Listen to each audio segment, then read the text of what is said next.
है गाइस, मैं हूँ आपके साथ सचिन मेवाड़ और हम पढ़ रहे हैं मॉडर्न हिस्ट्री यानी कि आधुनिक भारत के इतिहास के बारे में। और आज जो हमारा लेक्चर है वो है गांधी की विचारधारा और राष्ट्रवाद। क्या है आज का जो लेक्चर है वो है गांधी की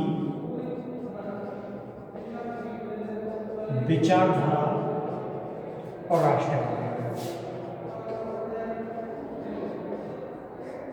ये आज आपका लेक्चर है और एक काफ़ी सबसे सरल लेक्चरों में माना जाता है। क्यों? क्योंकि गांधी के बारे में प्रत्येक छात्र जानता है और उसकी विचारधारा से भी लगभग प्रत्येक छात्र जो है वो अवगत होता है कि गांधीवाद जो गांधी जी थे उनकी जो विचारधारा थी वो अहिंसात्मक थी और उनके आंदोलनों को भी जहाँ तक विद्यार्थियों ने अध्ययन कर रखा है, इसलिए इस टॉपिक को समझने में ज़्यादा परेशानी किसी को होती नहीं। ठीक है, फिर भी सिलेबस में उल्लेख हुआ है तो अध्ययन तो जरूर करेंगे। देखिए गांधी की विचारधारा, सबसे पहला जो पॉइंट है गांधी की विचारधारा। तो आप लोगों को मालूम है कि स्वतंत्रता संग्राम में जो गांधी जी का योगदान रहा है वो अद्वितीय योगदान है और गांधी जी का नाम जो है वो भारतीय इतिहास में बड़े स्वर्ण अक्षरों में लिखा जाता है। ठीक है, गांधी जी का जो नाम है वो भारतीय इतिहास में बड़े स्वर्ण अक्षरों में लिखा जाता है। ठीक है, अब देखिए क्यों लिखा जाता है? क्योंकि इन्होंने भारत से अंग्रेजों को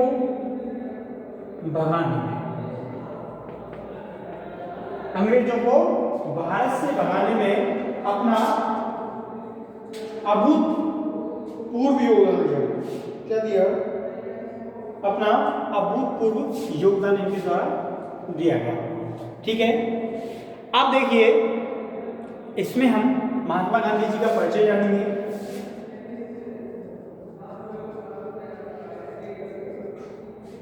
दो अक्टूबर 1869 पोरबंदर में। ठीक है, सभी को मालूम होता है, छोटे छोटे बच्चों को भी ये जानकारी होती है। इनका जो जन्म है वो 2 अक्टूबर 1869 पोरबंदर में हुआ था। पिताजी करमचंद थे। ठीक है, बचपन से ही एजुकेशन की ओर इनको डाला गया, एजुकेशन इनको प्रदान की गई। ठीक है, इनके पिताजी चाहते थे कि ये अच्छी एजुकेशन जो है वो प्राप्त करें। इनकी जो माता थी उनका नाम आपको मालूम है, पुतलीबाई था। क्या नाम था इनकी माता का नाम? पुतलीबाई था। और इनके जो पिताजी थे बहुत बड़े जमींदार हुआ करते थे। ये क्या करते हैं, 19 वर्ष की अवस्था में वकालत करने के लिए कहाँ गए थे? विदेश गए थे। किसके लिए? वकालत की पढ़ाई के लिए। उसके बाद दक्षिण अफ्रीका चले जाते हैं। दक्षिण अफ्रीका में उन्होंने अध्ययन किया, पढ़ाई की। ठीक है, और उसके बाद इनके द्वारा वकालत का अध्ययन किया गया। दक्षिण अफ्रीका में जो रंगभेदी नीति है, रंगभेदी जो नीति थी उसके खिलाफ इनके द्वारा विद्रोह किया जाता है और उसके बाद ये भारत लौट आते हैं। ठीक है, भारत लौट आते हैं। अब हम इनकी विचारधारा के बारे में बात करते हैं कि इनकी जो विचारधारा थी वो किस प्रकार की थी। ठीक है, विचारधारा के बारे में बात करते हैं। आपको मालूम है कि इस लेक्चर से संबंधित पीडीएफ है वो मैं टेलीग्राम पर डाल दूंगा। ठीक है, कितनी बहुत बार बता चुका हूँ तो आप वहाँ से नोट डाउन भी करते रहना। ठीक है, तो मैंने पीडीएफ का आपको बता भी दिया है। टेलीग्राम पर आपको सचिन सर हिस्ट्री के नाम से सर्च कर लेना है। किस नाम से? सचिन सर हिस्ट्री के नाम से सर्च कर लेना है। आपको टेलीग्राम मिल जाएगा और वहाँ से इसकी पीडीएफ भी मिल जाएगी ताकि आपको लिखने में परेशानी ना हो। ठीक है, बात समझ में आई? तो इनकी जो विचारधारा थी वो अहिंसात्मक थी। ये कभी भी इन्होंने हिंसा का रास्ता नहीं अपनाया। ठीक है, ये क्या थे? पत्र निवेदन नीतियों के द्वारा अपना काम मनवाने का प्रयास किया करते थे। अपना काम जो है वो निवेदनों के द्वारा ये अक्सर मनवाने का प्रयास किया करते थे और अंग्रेजों से उन्हीं के नियमों के आधार पर ये सहयोग भी प्राप्त करना चाहते थे। ठीक है, ये भी इनकी एक क्या थी? विचारधारा थी। अब देखिए आगे क्या होता है। आगे क्या होता है? आगे ये होता है कि धीरे धीरे इनके जो राजनीतिक गुरु रहे हैं, कौन रहे राजनीतिक गुरु? गोपाल कृष्ण गोखले।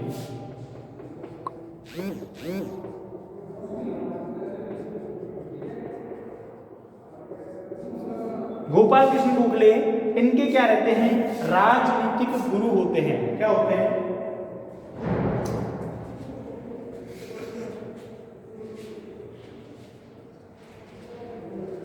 राजनीतिक गुरु होते हैं।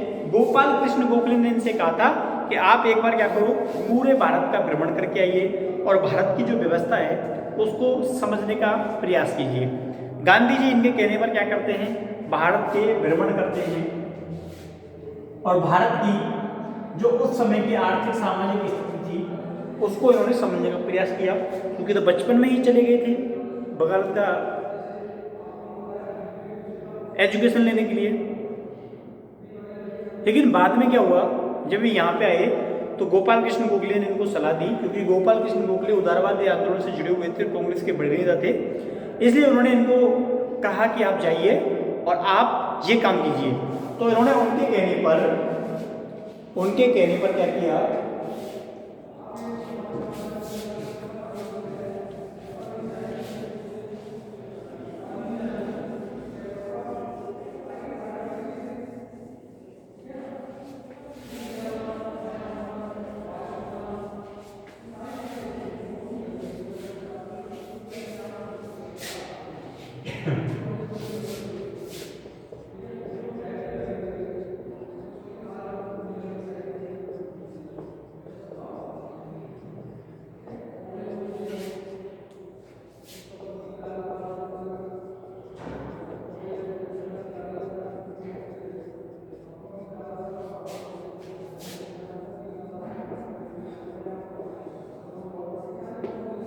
ठीक है, तो गोपाल कृष्ण गोखले को इन्होंने क्या बनाया?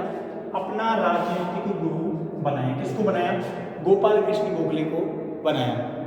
ठीक है, इसके बाद ये अपने सिद्धांतों के रूप में जाने गए। इसके बाद इनके जो सिद्धांत थे वो कभी टस से मच नहीं हुए, चाहे कितनी ही बड़ी विपदा हो। ठीक है, तो महात्मा गांधी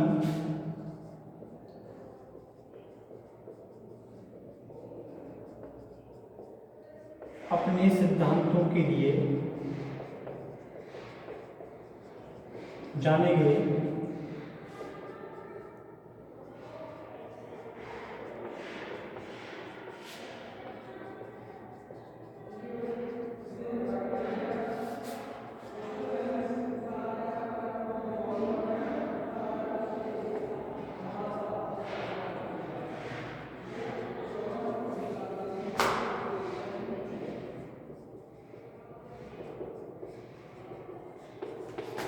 ठीक है, इनके रूप में ही इन्होंने क्या की? अपने सिद्धांतों के कारण ही इनकी जो पहचान है वो किसके रूप में उभर के सामने आई? वो एक राष्ट्रपिता के रूप में उभर कर सामने आई। ठीक है, किसके रूप में सामने आई? राष्ट्रपिता के रूप में सामने आई। चलिए कोई बात नहीं, तो सिद्धांतों के लिए ये राष्ट्रपिता के रूप में जाने गए। जब इन्होंने भारत की स्थिति को समझ लिया, भारत की स्थिति को जान लिया, तो इन्होंने सोचा कि ऐसे भारत को आजाद दिलाना संभव नहीं है, इसके लिए अहिंसात्मक आंदोलनों का सहारा लेना पड़ेगा। क्या कहा इन्होंने? कि भारत की जो राजनीति है उसमें बदलाव लाने के लिए अहिंसात्मक आंदोलनों की आवश्यकता होगी।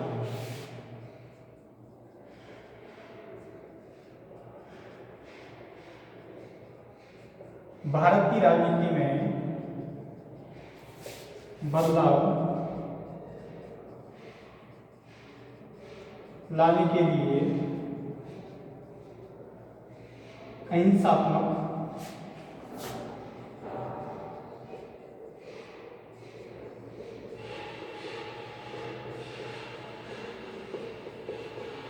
ठीक है, अहिंसात्मक आंदोलन का रास्ता चुना। क्या चुना? अहिंसात्मक आंदोलन का रास्ता इन्होंने चुना।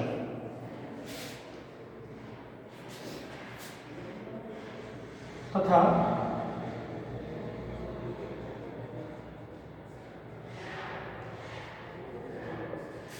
अहिंसात्मक आंदोलन के रूप में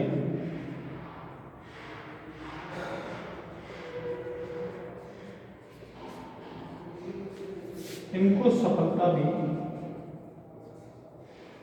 प्राप्त हुई। ठीक है, अहिंसात्मक आंदोलन के रूप में इनको सफलता भी प्राप्त हुई।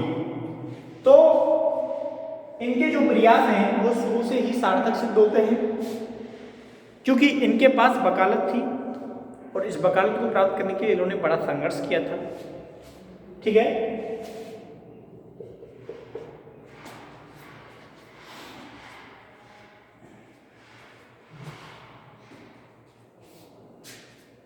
आगे देखिए, आपको वो घटना तो याद होगी दक्षिण अफ्रीका वाली, जिसमें ये ट्रेन में बैठ के जा रहे थे, सबको मालूम है। ठीक है, और उसमें क्या हुआ था, इनको ट्रेन से निकाल के बाहर फेंक दिया था अंग्रेजों ने, कि बोले कि ये काले लोगों के लिए नहीं है।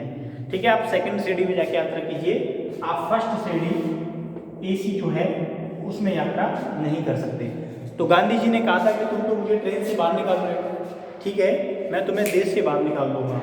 क्या बात कही थी, तुम तो मुझे ट्रेन से बाहर निकाल रहे हो, मैं तुम्हें देश से बाहर निकाल दूंगा। ये बात किसके द्वारा कही गई थी, गांधी के द्वारा कही गई थी। बात समझ में आई। इसके अलावा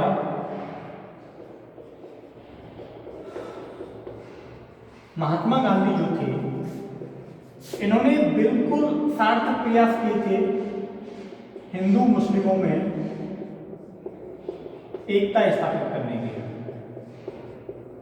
क्या स्थापित करने की, एकता स्थापित करने की। ठीक है, हिंदू मुसलमानों में एकता स्थापित करने के बिल्कुल सार्थक प्रयास जो है वो इनके द्वारा किए गए थे। बिल्कुल अच्छे प्रयास थे उस समय। देखिए, आज का जो समय है इसमें अगर कोई समझाए तो वो चलिए कोई बात नहीं, जनता पढ़ी लिखी है, मान भी जाती है।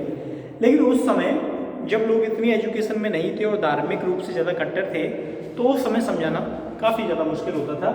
तो महात्मा गांधी ने ये जो प्रयास है वो सफलतापूर्वक किए। ठीक है, चलिए इसको मिटाते हैं।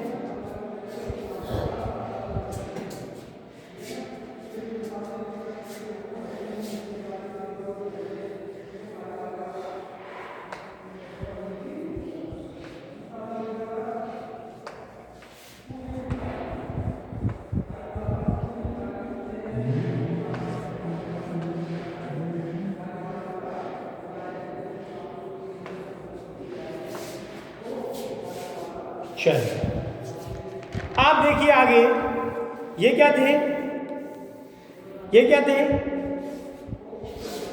राजनीतिक विचार। देखिए कि ये पॉलिटिकल विचार थे इनके, वो क्या थे,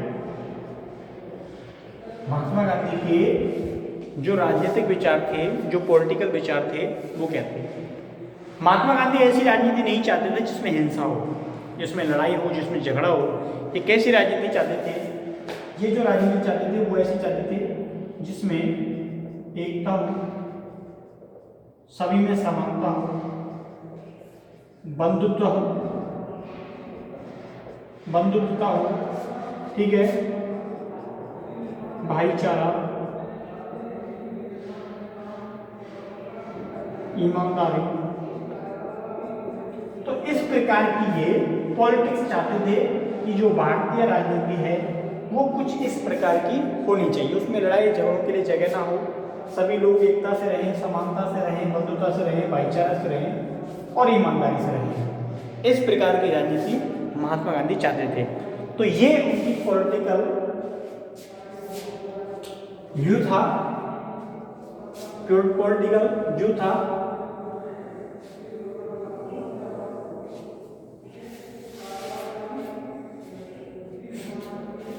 अगला जो उनका महत्वपूर्ण पॉइंट है वो था अहिंसा, जिस पर वो जीवन भर कायम रहे। क्या था, अहिंसा था जिस पर वो जीवन भर कायम रहे।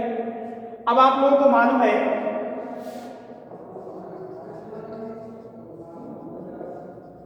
महात्मा गांधी ने जीवन भर अहिंसा का जो रास्ता था उसको नहीं छोड़ा, अहिंसा के रास्ते पर ही चलते रहे। उन्होंने प्रत्येक आंदोलन में अहिंसा को ही अपना हथियार बनाया। उन्होंने अंग्रेजों का जो क्रूर रूप था, उनकी जो हिंसा थी, उसमें गुस्सा होकर नहीं कहा नहीं हम भी अब हिंसा करेंगे, नहीं, उन्होंने हमेशा अहिंसा का ही सहारा लिया। और क्या कहा था, क्या कहा था, अहिंसा परमो धर्म। क्या कहा था, अहिंसा परमो धर्म।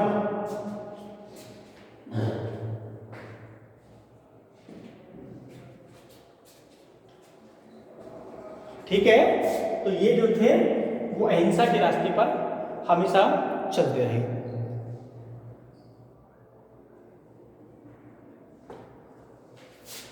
इसके अलावा इनके द्वारा आदर्शवादी समाज की कल्पना की गई।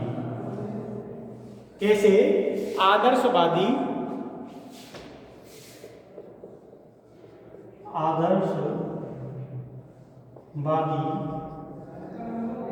समाज की कल्पना की गई। आदर्शवादी समाज की कल्पना की गई। इन्होंने कहा मुझे ऐसे समाज का निर्माण करना है जिसमें बैर भाव, शत्रुता, सांप्रदायिकता, ऐसी चीजें जो हैं वो बिल्कुल ना हो, ना के बराबर हो ही ना बिल्कुल।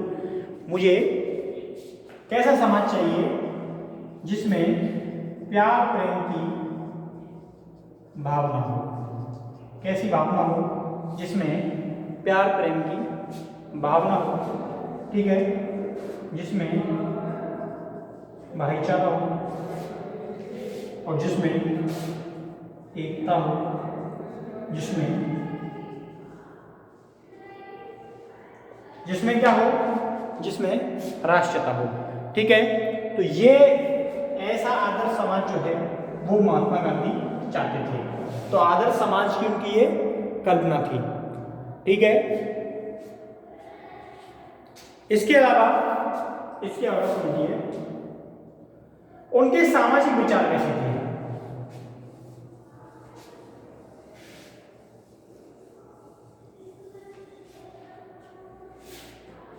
उनके सामाजिक विचार,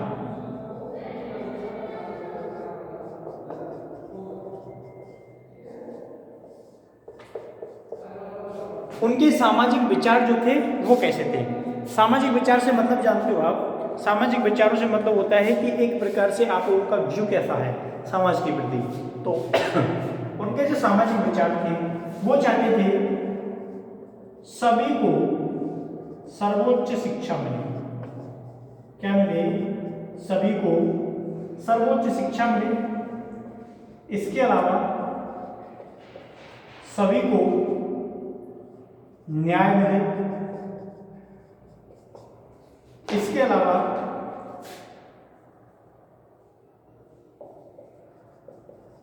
समाज में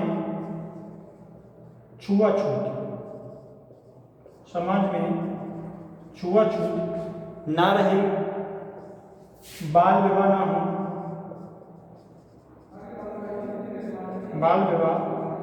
ना हो, तो इस प्रकार के जो बातें हैं वो उनके द्वारा की जाती है।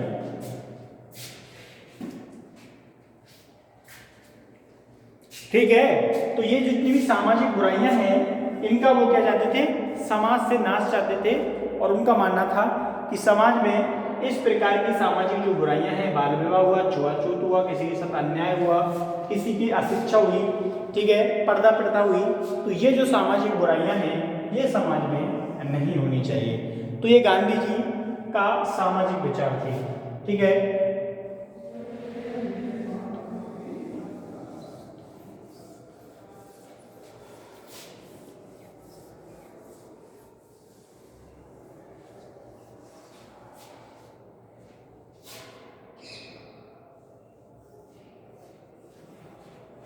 अब देखिए गांधी जी के आर्थिक विचार। गांधी जी के आर्थिक विकास, ठीक है, कि गांधी जी के आर्थिक विकास जो थे वो कैसे थे।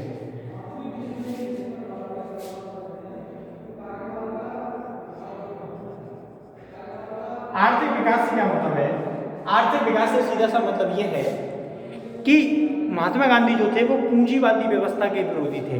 कैसी व्यवस्था के? पूंजीवादी व्यवस्था के विरोधी थे।